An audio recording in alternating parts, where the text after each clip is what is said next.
来地前来看台南特殊的民俗做16岁，这个开基啉水夫人马庙提前来请出着100公斤重的教母亭，让16岁青年男女会当来弄这个教母亭，象征着当大人。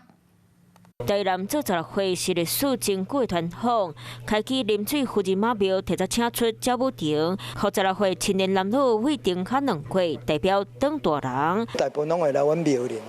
来拜拜，来做这个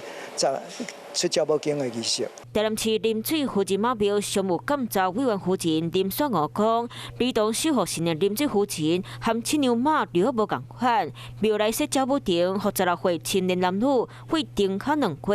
感念教母因过照顾。好不容易大概16岁成年，回来咱庙拜拜。 永远都把这个庙当作伊的外家厝相共安尼吼。庙方的委任台南美典的传统工艺类首长刘振文老师来做修复，明年卖用上新的面包来迎接台南400年。